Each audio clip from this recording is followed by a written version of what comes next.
Efésios 5, capítulo 5, versículo 2. Efésios 5, 2.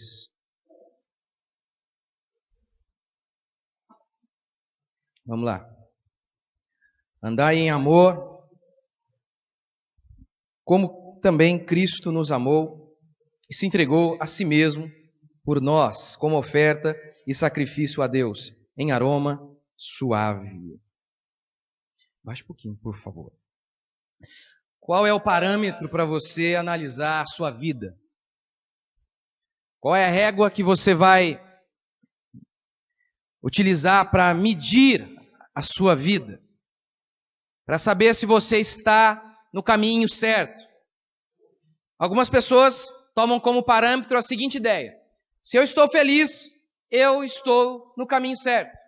Se eu estou bem, se eu estou me sentindo bem, é óbvio, eu devo estar no caminho correto. Mas Jesus advertiu o povo em Mateus, dizendo o seguinte: olha, quando eu voltar, muitas pessoas estarão comendo, bebendo, se casando, estarão no ápice da felicidade. Entretanto, elas serão condenadas. Bem naquele instante, no ápice da alegria e da felicidade, elas serão condenadas ao verem a manifestação do Filho de Deus, a verem a minha manifestação. Outro parâmetro para muitas pessoas é: eu tenho sido bem-sucedido, eu tenho experimentado prosperidade, eu sou um sucesso, então eu devo estar no caminho certo. As pessoas ao meu redor dizem que eu sou sucesso. Jesus também advertiu esse tipo de pessoa, dizendo para aquele rapaz que tinha ido tão bem nos seus negócios, a ponto de construir novos celeiros, porque a prosperidade era tamanho, o sucesso, o êxito era tamanho, que ele disse o seguinte: eu preciso construir mais celeiros para armazenar toda a minha prosperidade. Mas aí então Jesus o advertiu: louco, esta noite te pedirão a tua alma, e o que tens preparado para quem será? Você está doido? Você está agindo como irracional? Todo esse seu sucesso não significa nada, mesmo porque a vida de um homem não consiste na abundância de bens que ele possui, disse Jesus. Portanto, aqui, quando o apóstolo Paulo diz, andem em amor, que a perspectiva da nossa vida, que o caminhar, que a nossa existência seja pautada por esta ideia, a ideia do amor. Que a bússola a nos guiar seja o amor, que a régua a nos medir seja o amor, que a motivação a nos fazer levantar seja o amor. Entretanto, falar isso é dizer nada. Porque os artistas depravados da Globo também dizem isso. Não, porque vai lá, é final de ano. E aí, o que você acha? O que você espera para o ano que vem? Muito amor, muito amor, muito amor. E aí a nossa vida deve ser como? Com amor, isso que é importante, o amor. E eles saem dali para matar o bebezinho que está na barriga deles. Então falar isso não significa nada, a não ser se nós venhamos aqui e possamos dar algo concreto. Algo concreto. E Jesus aqui, por meio de Paulo, deu algo concreto acerca do que é amor. Ele diz, olha, andem em amor. Como? Como Cristo. E como Cristo fez? Uma vida de renúncia, de entrega. Se entregou ao próximo por amor a Deus, em sacrifício a Deus. Então essa é a ideia. Renúncia por Deus e pelo próximo. E esse vai ser o tema aqui da minha pregação de hoje. Primeiro, entrega a Deus. Entrega a Deus. Ele diz isso, olha, a si mesmo se entregou como oferta e sacrifício a Deus. Em primeiro lugar, a cruz do nosso Senhor Jesus Cristo foi para satisfazer a Deus. É o que diz Isaías 53. Todavia ao Senhor agradou moê-lo. Deus teve prazer na crucificação.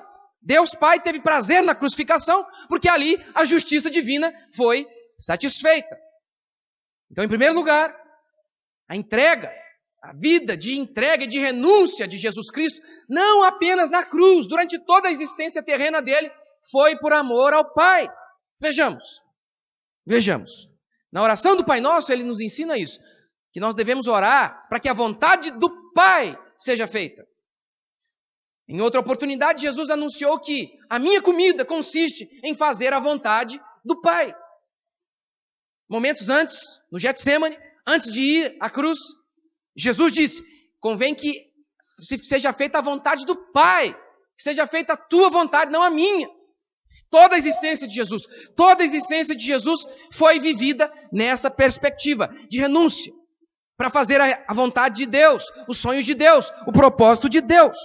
Se um peixe foi feito para nadar, uma águia foi feita para voar, você foi feito para fazer a vontade de Deus.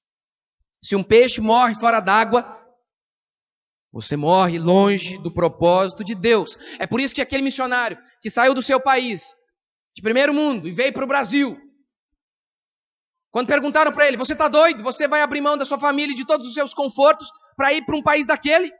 Ele respondeu: não existe melhor lugar do que o centro da vontade de Deus. Não existe melhor lugar que o centro da vontade de Deus.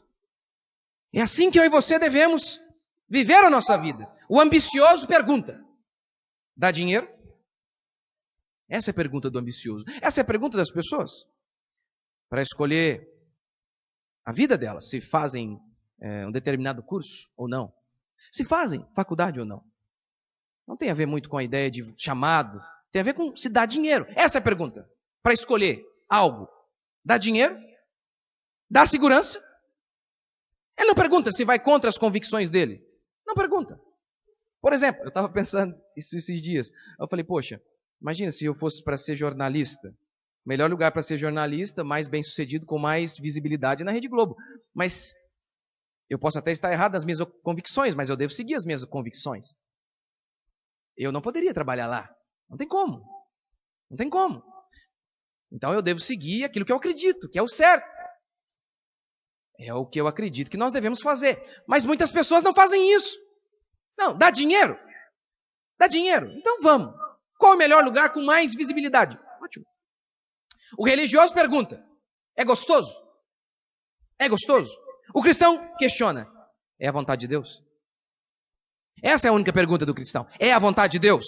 É só isso que eu quero saber. É a vontade de Deus? Porque se não é, não me interessa.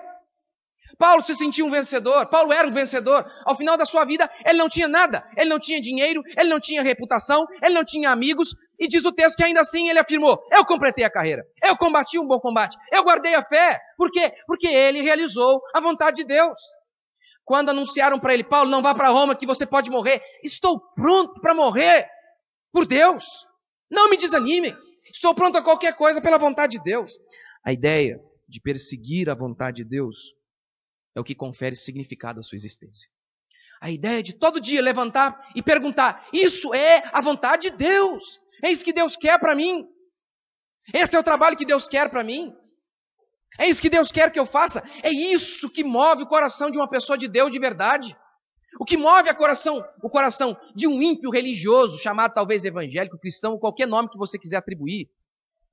O que o coração desse ímpio é movido por: Deus, realiza o meu sonho. O coração de um cristão é movido por essa ideia: eu estou no centro da vontade de Deus. Eu estou seguindo a vontade de Deus para mim. Essa é a ambição dele. Assim como uma força magnética movimenta, guia a bússola para o norte, o coração do cristão verdadeiro é impelido para o centro da vontade de Deus. O coração de alguém que ama a Deus, em todo tempo pergunta: isso é a vontade de Deus? É isso que eu quero saber. É isso que eu quero saber. Essa é a vontade de Deus para mim?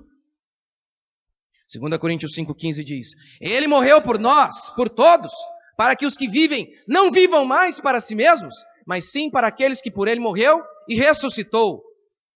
É justo que ele peça a você, que ele ordene a você que você viva totalmente para ele? É justo? Ele viveu totalmente por você. Ele viveu totalmente por nós. É justo então? É justo. Moisés não queria liderar Israel, mas foi. Gideão não queria liderar Israel, mas foi. Por quê? Porque Deus mandou. Porque esta era a vontade de Deus. Não se engane. Se Moisés, Gideão e tantos outros tiveram muita briga com Deus na hora de realizar o propósito de Deus, não pense que você tem um coração tão bom que em nenhum momento questionará a vontade de Deus. Em muitos momentos, É como travar aquela briga que Jacó travou com Deus, onde você sai vencedor, como Jacó saiu, no instante que você perde para Deus. No instante em que você diz, seja feita a tua vontade. É assim. Esses homens aqui, eles foram enviados. Eles não se enviaram. Eles foram enviados. Assim como em Israel, ninguém escolhia ser sacerdote. Ninguém escolhia. Se você nascesse na tribo de Levi, se você fosse o filho primogênito, você seria sacerdote. Você era apenas avisado. Avisado. Eu sei que nós vivemos num mundo e no meio evangélico onde não se pode Deus escolher as coisas por nós. O ídolo chamado livre-arbítrio. Deus não pode escolher nada por nós. Deus não pode, Deus não pode, Deus não pode, Deus não pode. Como se as minhas escolhas fossem melhores que as de Deus.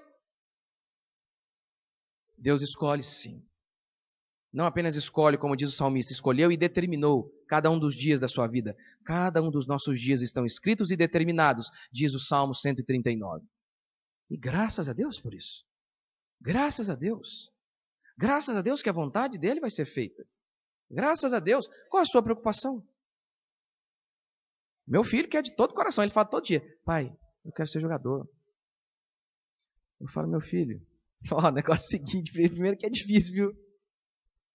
Mas olha, fique em paz numa coisa.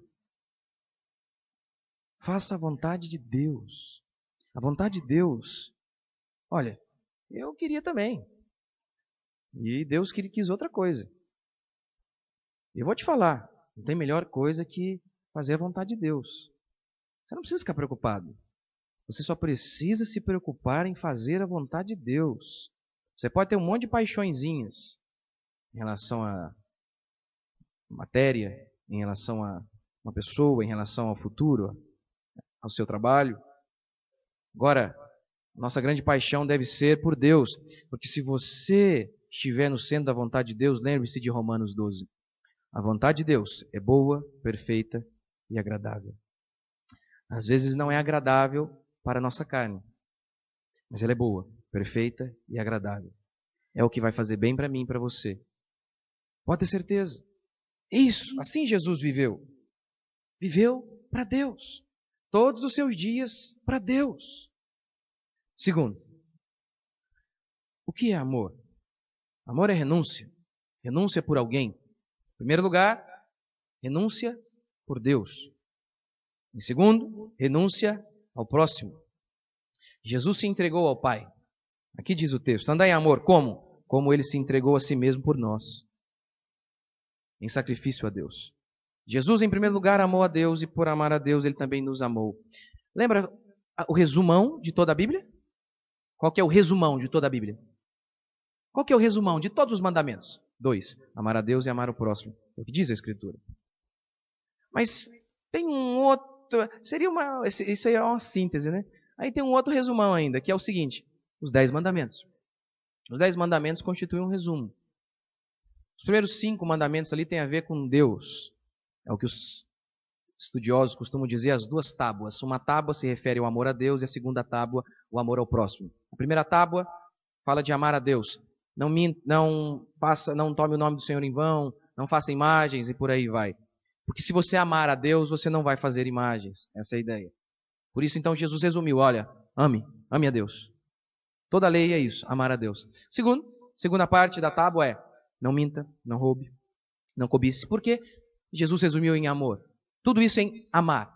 Porque quem ama o próximo não vai matar o próximo. Quem ama o próximo não vai roubar o próximo. Tá, isso aí eu sei que você já sabe, isso é básico. Ok. Sempre que você fere o próximo, você tira algo do próximo, isso é pecado. Isso é pecado. Ok? Isso é amor. Mas esse não é o ápice do amor ainda. Vou te dar um exemplo. Há uma fila aqui. Tem um cara na minha frente. Amar é, no seu nível mais básico, não furar a fila, não tomar o lugar dele. Estou roubando o lugar dele. Quem ama não rouba. Então não posso fazer isso. Isso é um tipo de amor? É amor, é correto. Mas há um nível mais alto de amor. E qual é? É o seguinte. Além de não roubar o lugar daquele que está na minha frente, eu cedo o meu lugar para aquele que está atrás de mim. Isso é renúncia. Esse é o nível mais alto do amor, é o que diz 1 Coríntios 13. O amor não procura o próprio interesse, ele tudo sofre. Isso é a essência da fé cristã. Não agredir o filho é amor. Com certeza. Quem ama não mata, não tem um atentado violento, em todos os sentidos. Agora, o amor no seu nível maior é quando você abre mão de algo em prol do seu filho. Quando você renuncia a si mesmo para que algo aconteça na vida deles. No casamento também é assim. Se você não bate na sua mulher, você está amando, de uma certa maneira, com certeza. Mas se você faz apenas isso, você está aí talvez no nível de um bom ímpio, porque muitos ímpios conseguem fazer isso. O amor ele vai além, ele renuncia, ele abre mão de algo em prol do outro. É por isso que é engraçado o cara que tem um sonho de ser missionário na África, ir lá longe. Mas ele tem dificuldade de levar a mulher dele à casa da sogra, fazer uma missão ali, aguentar 5 horas na casa da sogra. Ele não consegue. 5 horas aguentar a sogra, ele não consegue fazer essa renúncia. Ele não consegue. 5 horas. Mas ele está disposto a renunciar a muitas coisas para ir para a África. Tá nada. Tá nada. Vamos começar aqui. Começar aqui. Renunciando aqui. Os jovens também não são assim? Não brigam com seus pais e não vivem mal, porque só estão preocupados com seus próprios sonhos e desejos? Eu citei aqui recentemente Ayn Rand, autora do livro A Revolta de Atlas, o segundo livro mais influente nos Estados Unidos, e eu citei aqui a síntese da filosofia dela, que era: o supremo propósito do homem é a realização da própria felicidade. E é exatamente assim que as pessoas têm vivido. E é por isso que o mundo está como está. As pessoas estão apenas preocupadas com a própria felicidade. É claro, eu sei, ela diz na sua filosofia que, olha, para você procurar a sua própria felicidade, isso não pode trazer infelicidade ao outro. É claro. O problema é que isso é impossível. Muitas vezes, quem procura a própria felicidade acaba arrebentando com um monte de gente que está do lado. Vou te dar um exemplo que é o exemplo clássico da busca frenética pelo prazer. Droga. O que é o vício na droga? O que é? É engraçado, né? Que vocês já viram aquela moça lá do Tapa na Pantera, né? Já viram? Não, eu fumo um baseado todo dia, 15 anos e não sou viciada. Imagina se fosse, hein? Não, mas eu não estou matando ninguém, mesmo que ele compre com o dinheiro dele. Não, Aí ele diz, não, mas e a felicidade que traz para as pessoas que estão ao redor? E a gente sabe que a maioria deles não conseguem ficar ali apenas naquele baseadinho legal. A maioria acaba partindo para coisas mais pesadas. E aí nessa hora, nesse vício, prazer e mais prazer e mais prazer e mais prazer, ele acaba tão viciado, tão sedento pelo próprio prazer, que ele acaba prejudicando todos que estão ao redor, inclusive filhos. Não consegue enxergar mais nada a não ser a próxima tragada, a não ser a próxima cheirada, a próxima fumada. Ele não enxerga mais ninguém. Por quê? Porque ele só enxerga o próximo prazer, o próprio prazer. Só enxerga o próprio prazer. É isso.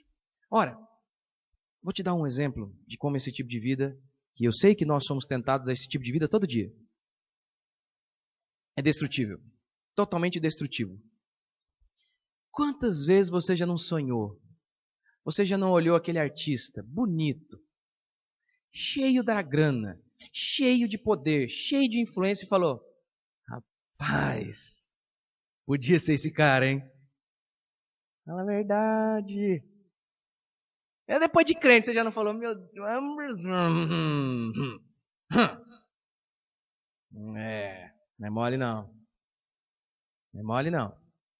E uma das suas invejas, sabe por quê? Porque você o invejou? Me coloco aqui, não, junto aí com você. Muitas vezes eles podem fazer o que quiser, eles não têm limites. Eles fazem o que dá na telha. Eles não têm. Provérbios diz isso, não é? O rico, por exemplo, ele fala com aspereza, ele fala com dureza. Ele fala de qualquer jeito, não está nem aí, sabe por quê? Porque ele compra o que ele quiser. Você não está contente? Vaza, ele fala para você. O rico é assim, mas o pobre? Aí ele diz que o pobre fala com súplica. Sim, senhor. Porque o pobre depende de um monte de gente. O rico não, o poderoso não. Fala o que quiser. Fala o que quiser, tá nem aí. Não foi? Essa semana ele disse que o Justin Bieber, a menininha vai abraçar ele. Não. Não, secão. Os poderosos, eles fazem o que quiser.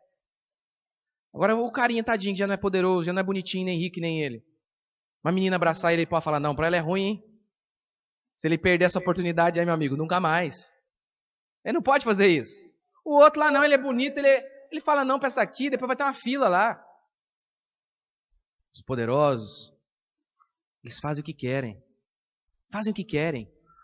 Como diz lá o Salmo 73, o coração deles, não tem limite. Não tem limite. Tem limite.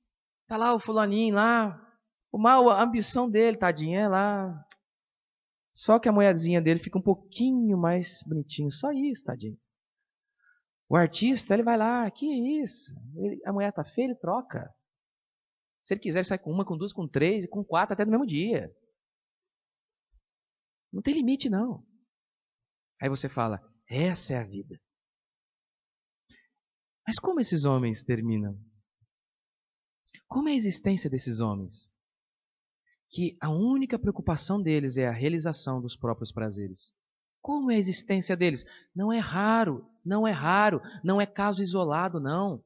Pegarmos esses homens que são considerados deuses aí, viciados em drogas porque não têm paz, angustiados, depressivos, com problemas psicológicos terríveis. É por isso que a Escritura nunca ensina, busque a própria felicidade e seja feliz. Não existe isso na Bíblia. Não existe isso em nenhum lugar. A Escritura, em primeiro lugar, anuncia, busque a santidade. Bem-aventurados os que têm fome e sede de justiça. Fome e sede de justiça. E o contexto ali, explicado por Martin Lloyd Jones, não é justiça no sentido de justiça social, de justiça lá no juiz. É justiça de andar em santidade, andar em justiça. Bem-aventurados os que têm fome e sede de justiça. A palavra bem-aventurados, irmãos, lembram, é Macarios. Significa feliz. Feliz. Feliz quem busca santidade. Santidade é nada mais, nada menos do que amar a Deus e amar o próximo. Essa é a perspectiva que o cristão deve viver. Nada, com certeza, se você entendeu o que eu estou falando aqui hoje, nada demonstra mais a nossa fragilidade do que esse texto. Ora, há pessoas que podem passar a vida inteira sem tomar o que é do outro. Mas quantas podem viver dando o que é seu? Há pessoas que podem passar a vida inteira com aquela filosofia de vida. Eu não mexo com você e você não mexe comigo. Eu acredito nessa filosofia em relação ao governo. Acho que o governo devia fazer assim com a gente. Mas não acredito nisso aqui para nós como comunidade e para nós como indivíduo, como ser humano. Porque Deus, o governo deveria dizer isso para nós. Eu não mexo com você, você não mexe comigo. Agora, a palavra de Deus diz que nós não podemos viver. Nós temos que viver com essa perspectiva cristã de renúncia em prol do outro o tempo inteiro. Isso aqui prova a falência humana mais do que qualquer outra passagem bíblica. Mais do que qualquer outra passagem bíblica, a ideia de que nós devemos carregar o fardo uns dos outros. É o que diz a Escritura. É o que diz a palavra de Deus. É por isso que eu e você precisamos todos os dias de um milagre. Todos os dias. Todos os dias precisamos que o Espírito Santo de Deus venha sobre nós. Eu sei que Ele habita em nós, eu creio nisso. Mas eu também sei que nós somos cheios do Espírito Santo quando nos convertemos, eu creio nisso. Mas a Escritura também diz que nós devemos ser cheios do Espírito Santo continuamente. Precisamos de um milagre todo santo dia. Isso que significa andar pela fé. Querendo que Deus vai nos levar a esse estilo de vida. Querendo que Deus vai nos mudar dia após dia. Não vai ser do dia para a noite, mas dia após dia. A entender que o único caminhar que vale a pena é esse aqui. é o caminhar em amor. Andai em amor. Andem. Vivam a vida, não é? Caminhem. Busquem seus objetivos, mas que eles sejam sempre pautados nessa ideia.